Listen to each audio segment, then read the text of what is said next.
అందరికీ నమస్కారం. సర్వే జన సుఖినో భవంతు. ఇది బోటి అండి.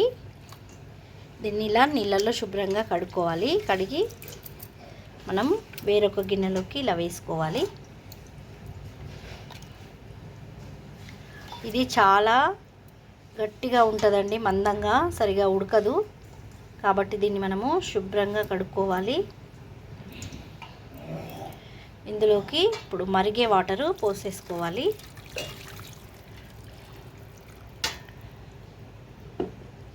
మరిగే వాటర్ పోసుకున్న తర్వాత ఒక 20 మినిట్స్ వరకు అలాగే ఉంచేసుకొని వాటర్ చల్లారిన తర్వాత మనము చక్కగా క్లీన్గా కడుక్కోవాలి.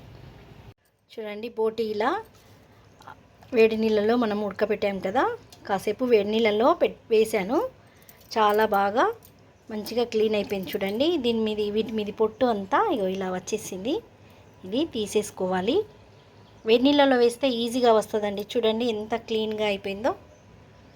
ఇప్పుడు మంచి టేస్ట్ ఉంటుంది మనకు కర్రీ. దీన్ని ఇప్పుడు మనము కుక్కర్లో వేసేసుకొని మళ్ళీ కాస్త మంచి నీళ్ళు పోసేసి కడిగి ఒక గ్లాస్ వాటర్ పోసేసుకొని ఒక 3-4 విజిల్స్ వచ్చే వరకు ఉడకపెట్టుకోవాలి.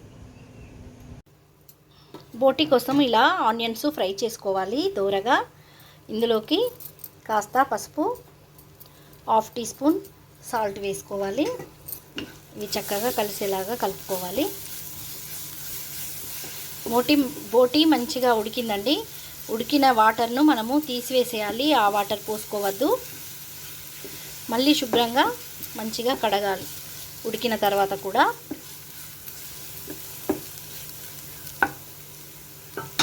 ఇందులోకి పుదీనా, కొత్తిమీర, మెంతి ఆకు చాలా టేస్ట్గా ఉంటాయండి. ఇవన్నీ తప్పనిసరిగా మనం నాన్ వెజ్ చేసుకుంటే ఇవన్నీ ఉండాలి. ఆకులు, మెంతాకు, పుదీనా, కొత్తిమీర. ఇప్పుడు ఇందులోకి 1 టీ స్పూన్ కారం పొడి,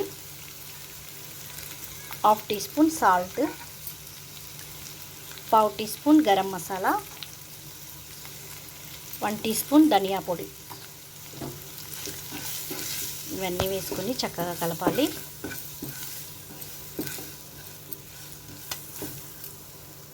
ఇందులోకి మనము ఉడకపెట్టుకున్న బోటి వేసుకోవాలి. ఇది చక్కగా ఫ్రై అనండి, బోటి ఫ్రై. కాస్త మూత పెట్టేసి మనము ఇవన్నీ మసాలాలు కలిసేలాగా కలుపుకోవాలి.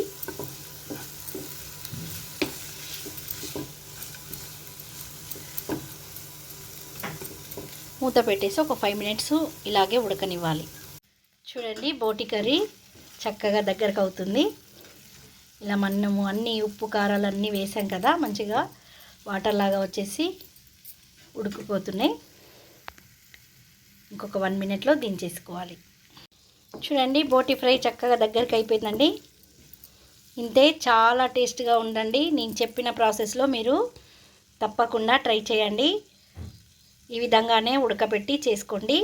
చాలా టేస్ట్గా ఉంటుంది, మంచిగా ఉడుకుతుంది. లైక్ చేయండి, షేర్ చేయండి. Thank you.